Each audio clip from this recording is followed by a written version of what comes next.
Hello, my name is Biana, and welcome to my channel.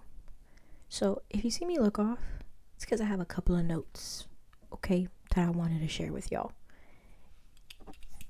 as you guys can read by the title. So, is there anything else that I want to say? No? Okay, cool. So, let's get started. In my life, I've noticed a couple of people that were very narcissistic or had narcissistic tendencies, okay?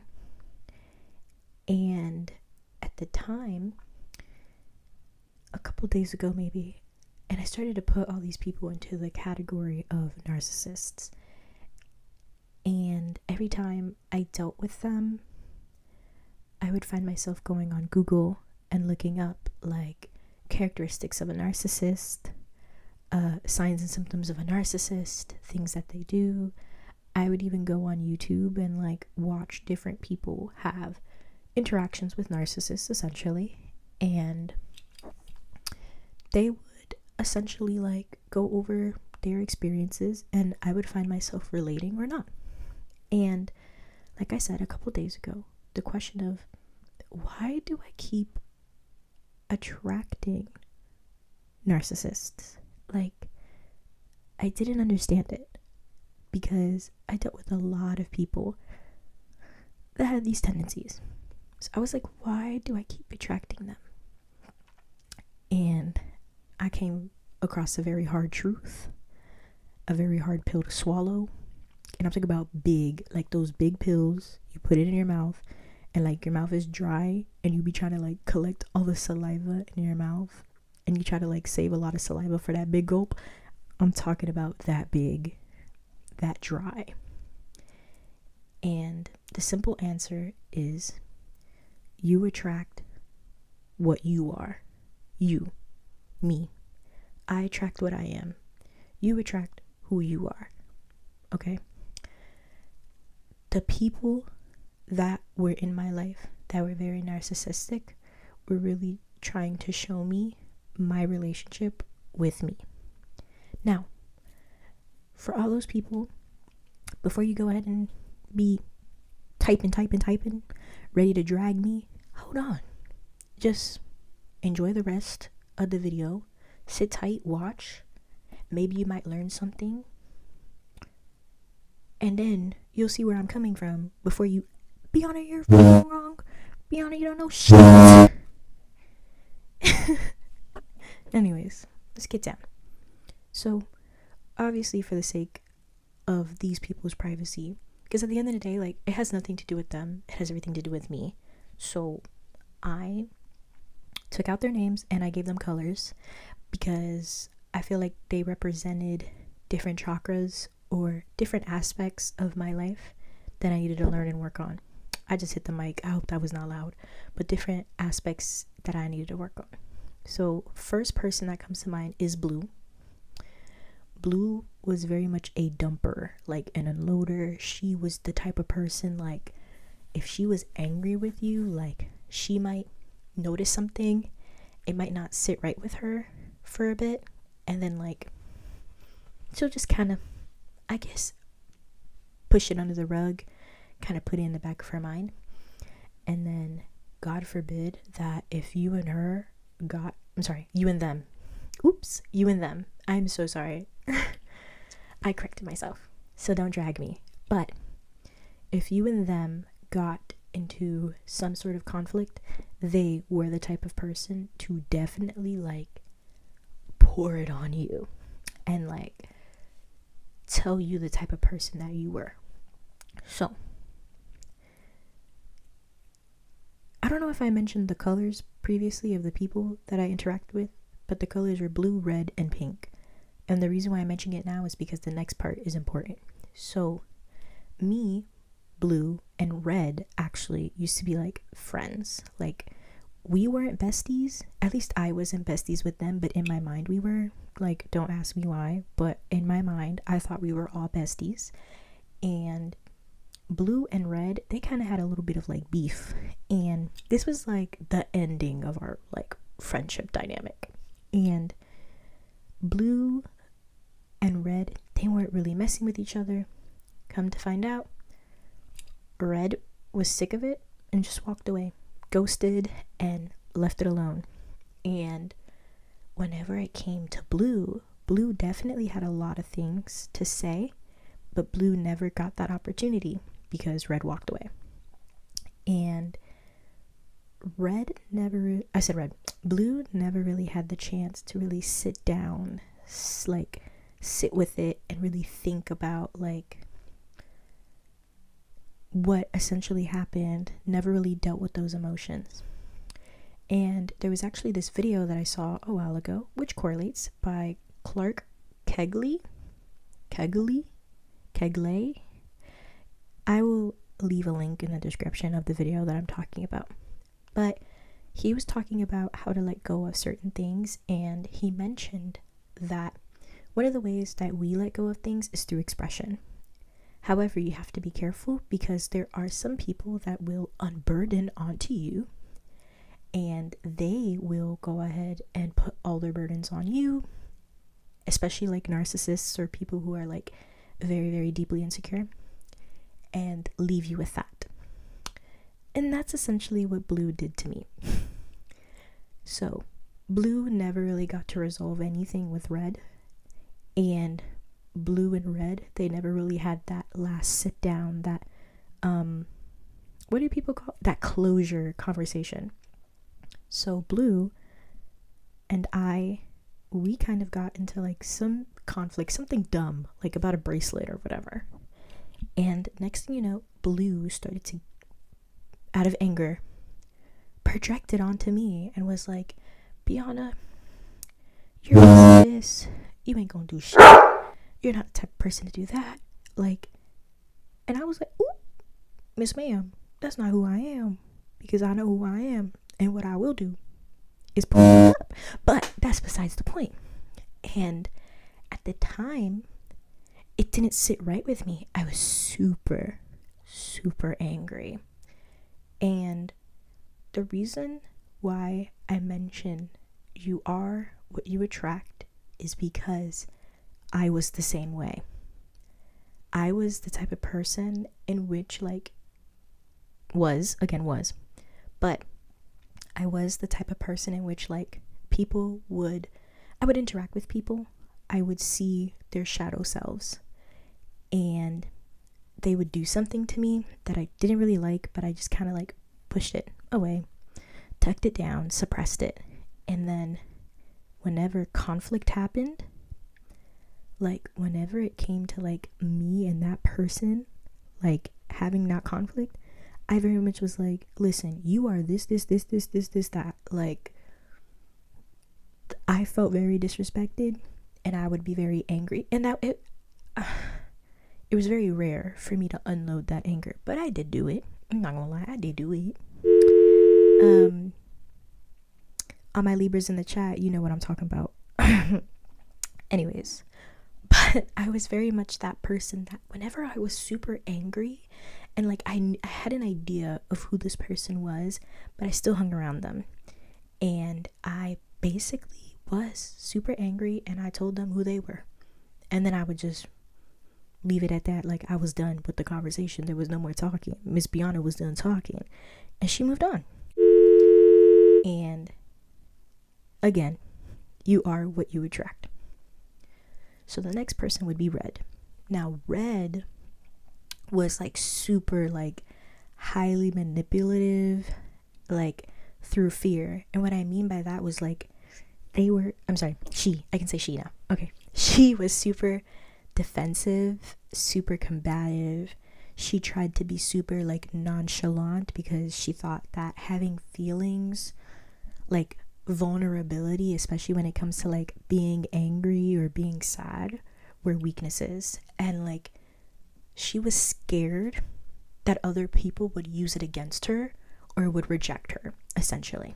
And she was super manipulative in the sense that she would be very deceptive by lying through omission. Like, she technically like wouldn't be lying in their eyes because she was just withholding information, but like, what, you lying, you know? You're lying. So let's bring it back to me, because again, you are what you attract. I was a chronic people pleaser, okay? Like, I was not being authentic because I feared rejection. I people pleased constantly because whenever there would be conflict, I would be highly uncomfortable. All my Libras in the chat, we stand up. No? Okay. But I would be highly uncomfortable.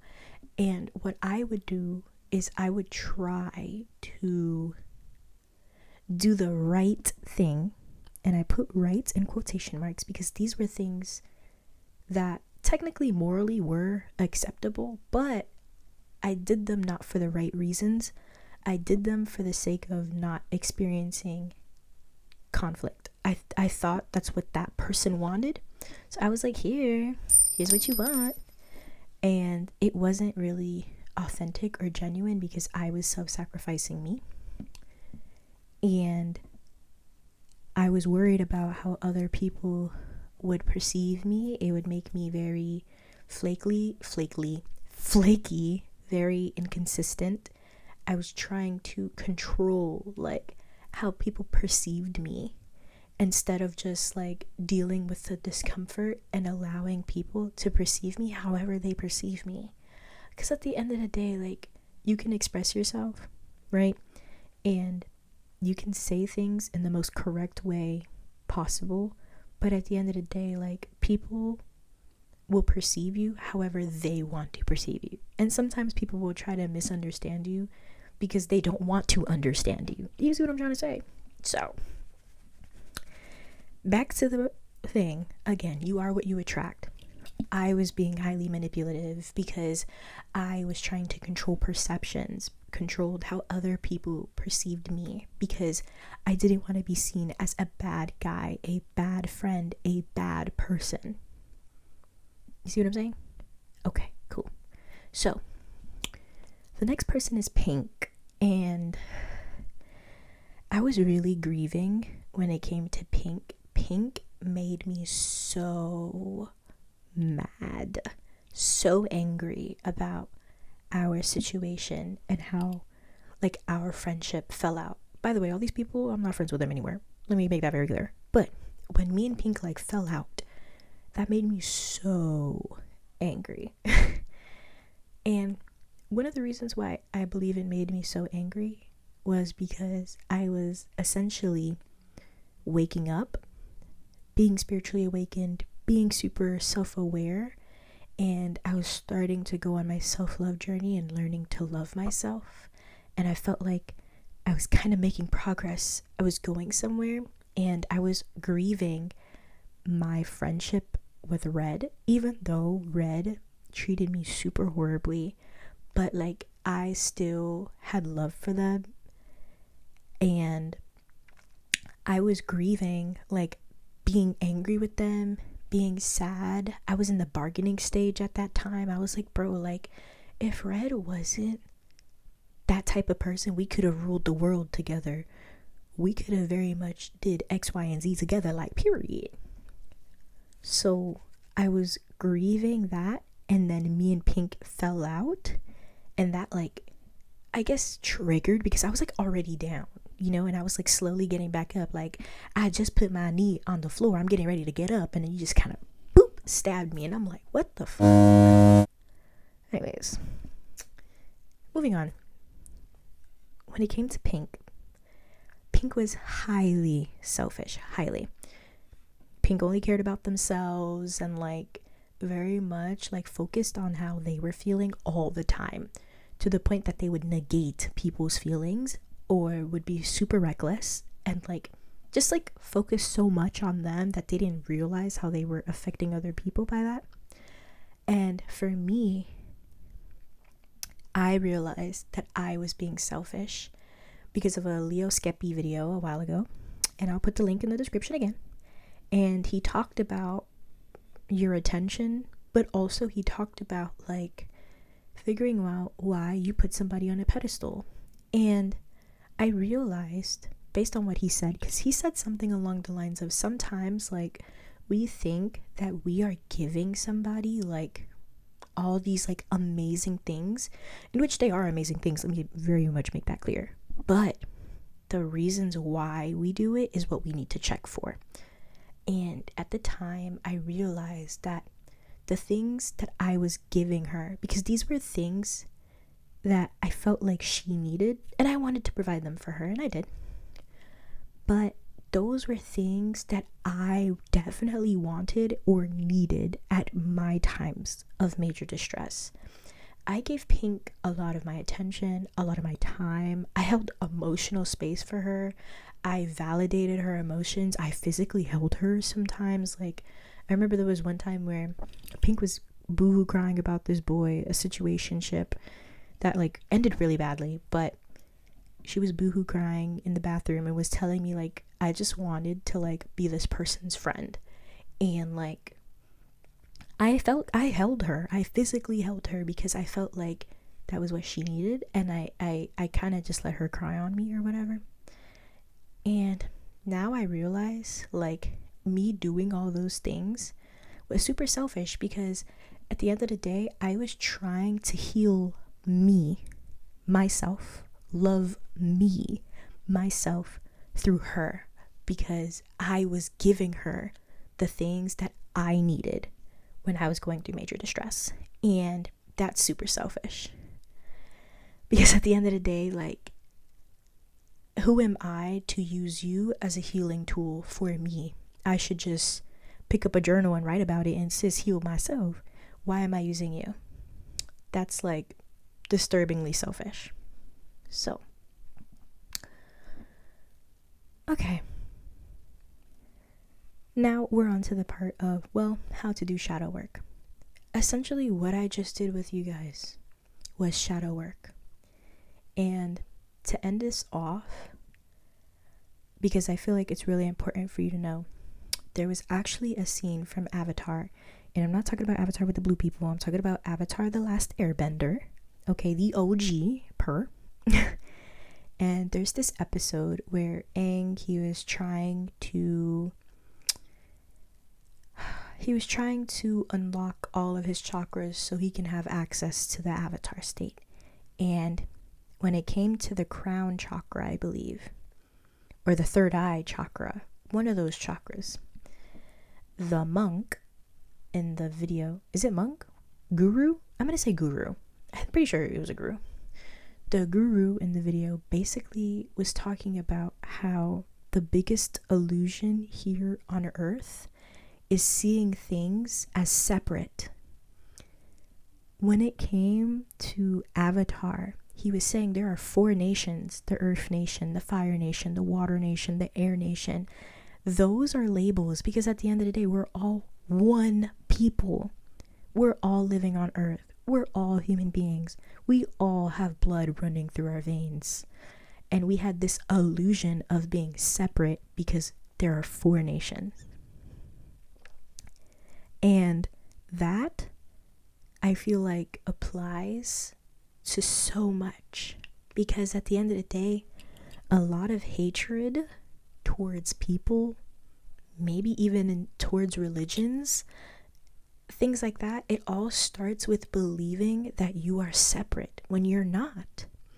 When it comes to racism, right, and it comes to black people and white people, the reason why black people think it's so stupid, and certain white people who aren't racist think it's so stupid, is because the only difference is this: the skin tone. That's the only difference.